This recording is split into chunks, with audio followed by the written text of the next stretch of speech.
Henrietta Green is one of the most important and peculiar figures in American economic history.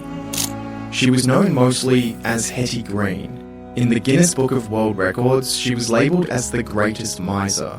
She was America's first value investor, a financial grandmaster, and the wealthiest woman in the United States. But most notoriously, she was known as the Witch of Wall Street. I've been sifting through newspaper archives and old business records for way too many hours this week, but I just can't stop because I keep finding fascinating and often really bizarre stories about her. Stories of building excessive wealth in a volatile and corrupt period of America known as the Gilded Age. But paradoxically, also stories of her frugality that was often beyond belief. I want to show you the empire Hetty Green built and how she did it. How a mostly uneducated widow from Massachusetts was alongside the likes of John Rockefeller and JP Morgan in reshaping American industries at the turn of the 20th century. So let me share with you the many shades of Hetty Green's life and how she became the Witch of Wall Street. Henrietta Howland Robinson was born on November 21st, 1835, in New Bedford, Massachusetts. Her parents were Edward Mott Robinson and Abby Howland, who were already very rich. Hetty's father was in the whaling industry, which used to be one of the biggest industries in the US. Companies would hunt whales and sell their meat, but the big business was their blubber. Oils could be extracted that were used in a variety of ways, such as the manufacturing of soaps and cosmetics, candle wax, and sold directly to be used as fuel in oil lamps. Hetty's father owned a large whaling and trading fleet, and it's estimated he made about $6 million from the business, which is hundreds of millions in today's money. But the family's wealth didn't start with Hetty's father either. Her grandfather and great-grandfather had also built fortunes in the whaling industry. In an interview for National magazine in 1905, she said, "We have been wealthy for 4 generations." When her father passed away in 1865, she inherited his entire $9 million estate as the primary beneficiary, the equivalent of almost $200 million today. But she was unmarried at the time, and so she was only allowed to access $1 million of the estate. The remaining $8 million was placed in a trust, which would be accessible by her children, which she didn't have yet. Later that year, Hetty's aunt, Sylvia Ann Howland, also died. Hetty had lived with her aunt for much of her childhood and was also excessively rich. Her estate was worth $4 million, but the original will left Hetty out of the estate. This angered Hetty and led to one of many lifelong legal battles. She presented the courts with an addendum to the will. It claimed that Hetty was the direct beneficiary of a near entirety of her aunt's fortune. There isn't much documentation about this court session, but it's reported that the evidence strongly indicated that the addendum was fake, that Hetty had forged her aunt's signature in order to be included in the will, so the court rejected Hetty's claim. I wanted to start with this story not because it's anywhere near the craziest part of her life, but because I think it sets the tone for the lengths that Hetty was willing to go to accumulate wealth, and later in her life to hoard every single penny of it. Let me take a quick detour out of the 19th century and talk about something incredibly important in the 21st century: internet privacy and safety. If you're not worried about being hacked in 2024, well, you should be.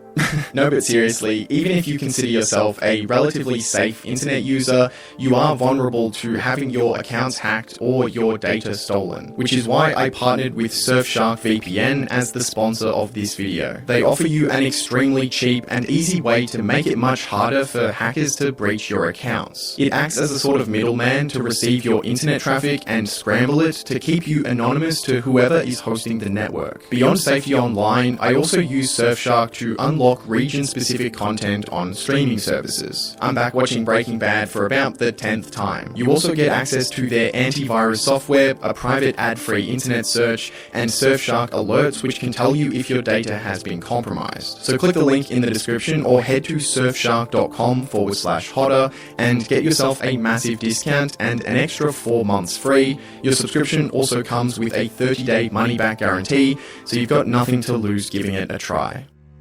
So in 1865, at the age of 30, Hetty inherits her father's immense fortune, which she would take and turn into an empire many times larger. But the skills she needed to do this came much earlier. Hetty was obsessed with business from a very young age. At just 6 years old, she was already reading stock reports, flipping through newspapers to see which stocks rose and fell that day, with a deep curiosity to understand why. At the age of 8, she opened her first bank account, and by 10, she was working alongside her father as a confidential clerk. He taught her about financial self-control, which would later become foundational in her investing strategy. He used to tell her that if she would learn how to manage her brain, she would know how to manage her fortune. And by the age of 15, her financial acumen rivaled that of her father. Even as a young adult, Hetty had no interest in finding a husband. Her aunt pushed her to find a man, giving her $1,200 to attend lavish balls and events in New York City. But when she returned home, she spent just $200 of the budget and instead invested the money in high-quality bonds. Investing in railway bonds was one of her specialties. The first freight and passenger line was created just 8 years before Hetty was born, and the industry was booming during her adult life. Track mileage grew 6 times in size between 1860 and 1920.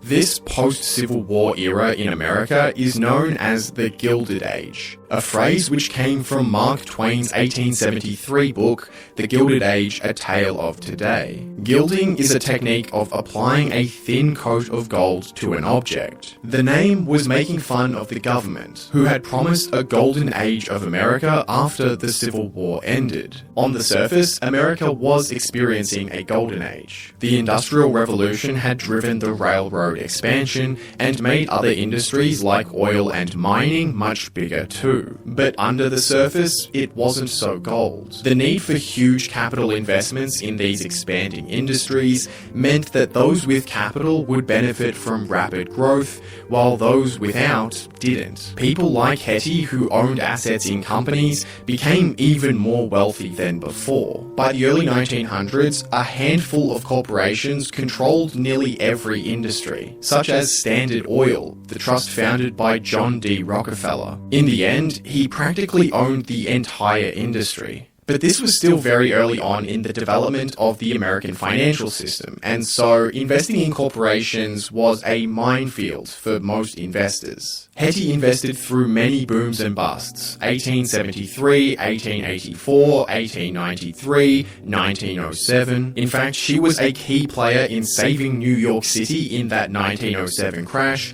I'll come back to this a little bit later. And all of these crashes played out in a similar way. A new, disruptive innovation was discovered, and investors were attracted by growth prospects. Prices were then bid up to absurd levels, and it turned out that most companies were completely worthless. When it collapsed, investors felt cheated by the financial markets, and so they stayed away for a long time, and therefore assets remained cheap for long periods of time. But the volatility wasn't a problem for Hetty. In fact, it was the volatility that made her successful. She could decipher between bonds likely to pay and ones that were worthless. When I see a good thing going cheap because nobody wants it, I buy a lot of it and tuck it away. Then when the time comes, they have to hunt me up and pay me a good price for my holdings. She applied this logic to the real estate market as well. She regarded real estate investments as the safest means of using idle money. Over her life, she owned many properties, including a large piece of office buildings in Chicago and the iconic Fisherman's Wharf in San Francisco. All you have to do is buy cheap and sell dear. There's no great secret in fortune making. She also invested in the stock market, which looked a little different than it does today. When you bought stocks or bonds, you held on to physical certificates. This is one of the certificates Hetty owned at the time of her death. 20 shares of the Joseph Dixon Crucible Company, a graphite mining business that led to the introduction of graphite pencils, a cleaner, portable alternative to the ink quill pens that people were using at the time. This certificate shows she owned 4 shares of the Chicago, Rock Island and Pacific Railway Company in 1902. These shares were originally sold by the company at $100 each when they were raising capital. Despite owning the stock of many companies, towards the end of her life, she said she didn't much believe in stocks. Wall Street is no place for a woman. I try to steer clear of it, and I never buy industrials. Much like the value investing strategy that would become popularized later by Benjamin Graham and Warren Buffett, she was very, very conservative. One thing, however, has been wrongly attributed to me, and that is speculating. Such stocks as belong to me were purchased simply as an investment, never on a margin. Hetty was known for being a very generous lender, even being at one point the most credit-worthy lender to America's most respected stock operators, corporations, and even city governments. On the 18th of April 1906, San Francisco experienced a severe earthquake, and it caused a financial chain reaction. New York City, being the financial hub of America, was hit hard.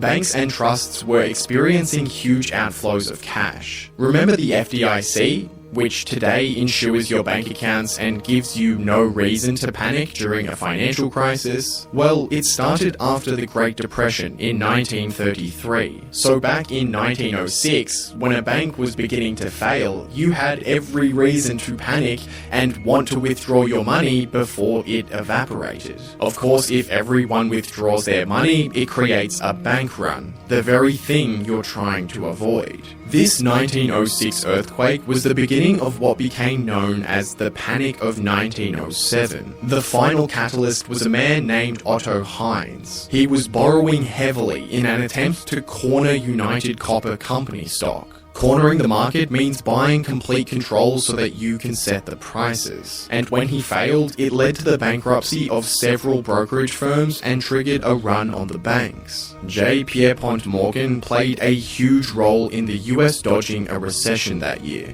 He was able to persuade many companies to put up money to save the banking system. And one of the biggest contributors was Hetty Green. She actually saw the entire crisis coming a few years earlier. I saw this situation developing 3 years ago, and I am on record as predicting it. I said the rich were approaching the brink and that a panic was inevitable. So in the years leading up to 1907, she had been hoarding cash. She loaned $4.5 million to New York City a few months before the crisis, and another $1.1 million after the collapse began. By any measure, she was a wildly successful investor, but you clicked on this video to learn about the Witch of Wall Street, and she got the name for more than one reason.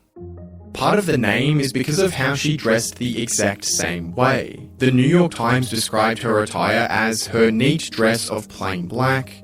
The skirt was of sateen, and upon her head she wore a crepe veil twisted about her hair. It's also possible that the name relates to her family's religious origins. They were Protestant Christians who belonged to the Religious Society of Friends.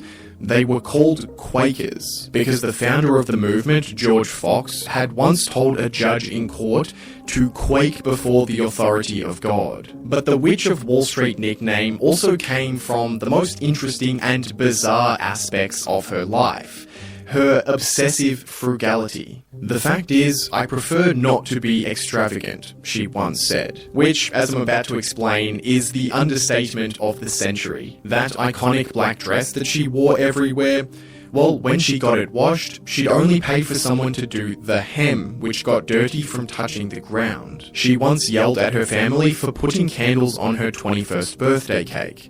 That it was a waste of money apparently, and after the party she wiped the candles down and returned them to the store for a refund. She was even included in the 1988 edition of the Guinness Book of World Records. She was labeled the greatest miser, which is an old term for someone who hoards wealth relentlessly. Her record entry claims she lived off cold oatmeal to save money from boiling the water, at a time where her estate was worth $95 million, which today is the equivalent of billions of dollars. Her frugality, like much of her traits, is credited to her father. Someone once gifted him a 10-cent cigar, but he rejected it, stating, "I only smoke 4-cent cigars and I like them.